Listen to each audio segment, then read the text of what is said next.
ناظرین السلام علیکم ورحمۃ اللہ وبرکاتہ۔ میں حکیم قاری عرفان سعید آپ کی خدمت میں حاضر ہوں۔ امید ہے آپ تمام دوست خیریت سے ہوں گے اور اپنے گھروں میں خوش خرم ہوں گے۔ موضوع شروع کرنے سے پہلے آپ تمام دوستوں سے میری گزارش ہے کہ آپ ہمارے چینل کو سبسکرائب کریں اور ساتھ بیل آئیکن کے بٹن کو دبائیں تاکہ آنے والی ہر نئی ویڈیو آپ تک بر وقت پہنچتی رہے۔ آج کا جو میرا موضوع ہے وہ بہت اہم اور بہت خاص ہے کہ اکثر دوست یہ شکایت کرتے ہیں حکیم صاحب کو ایسا نسخہ بتائیں جو پاؤں کی ایڑیاں پھٹی ہوئی ہوں، ان کا علاج ہو جائے۔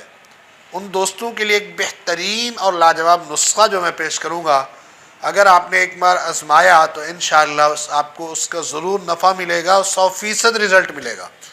سب سے پہلے تو ہم نے ایک مرہم بنانا ہے جس کے اندر ناریل کا تیل آپ کے پاس ہو 50 گرام، پھٹکڑی سفید آپ کے پاس 15 گرام ہو، یہ اس کے اندر شامل کر دیں۔ اور یہ پاؤں کو اور ہاتھ جہاں بھی پھٹے ہوں، ہاتھ پاؤں جس جگہ پہ یہ مسئلہ ہو یہ لگائیں گے، انشاءاللہ یہ جو ہاتھ پاؤں پھٹے ہوتے ہیں یہ ٹھیک ہو جاتے ہیں۔ خاص کر اکثر دوستوں کے یہ پاؤں اور ہاتھ جو ہے نا سردیوں کے اندر پھٹتے ہیں، تو یہ ضرور آزما کے دیکھیں، انشاءاللہ اس سے آپ کو بہت نفع ہوگا۔